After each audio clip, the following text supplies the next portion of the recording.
歡迎收睇議會開箱，我係李思朗，我係黃宗偉。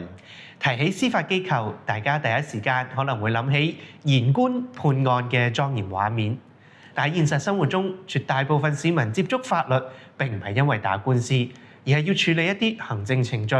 例如遺產承辦、小額錢債索償或者係家事法庭嘅申請。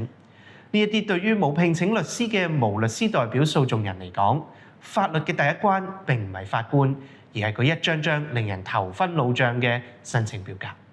翻開2025至26年度財政預算案，司法機構預算總開支高達28億幾元，比起去年增加咗1億7千幾萬。呢一筆龐大嘅公帑，除咗係用嚟支付法官嘅薪金、法庭嘅運作，亦都係用於支援市民嘅設施，包括無律師代表訴訟人資源中心、小額錢債處資訊中心以及家事法庭嘅櫃台服務。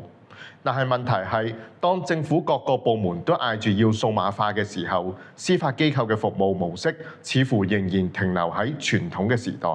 事實上，唔少嘅法律程序，例如遺產承辦，其實都未必需要經過法庭嘅聆訊，更加多嘅係文書行政工作。只不過目前司法機構喺處理呢啲服務嘅方式，仍然相當依賴櫃台、面對面嘅查詢以及索取實體嘅表格。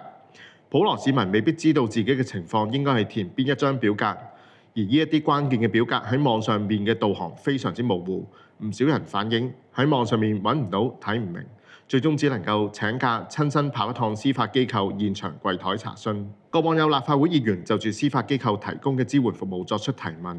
司法機構喺回覆入邊提到，為咗支援無律師代表嘅訴訟人，佢哋喺資源中心提供咗專用嘅電腦設施。但如果市民連要填邊一張表格都唔知道，司法機構只係喺現場提供幾部連接到網站嘅電腦，到底又有幾大嘅幫助？28億嘅公帑預算應該係要用嚟提升市民嘅使用體驗，而唔係只係維持櫃台運作。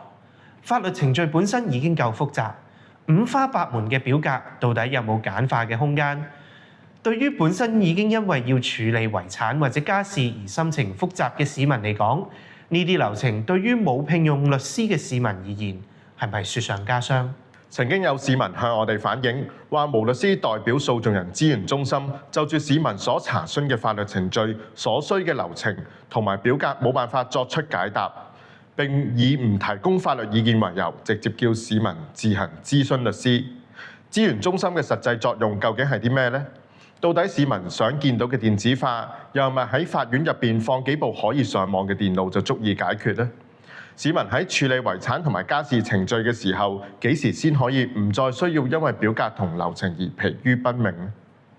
我哋會持續監察呢28億嘅預算，睇下係咪真係用喺刀口上面。多謝收睇議會開箱，再見。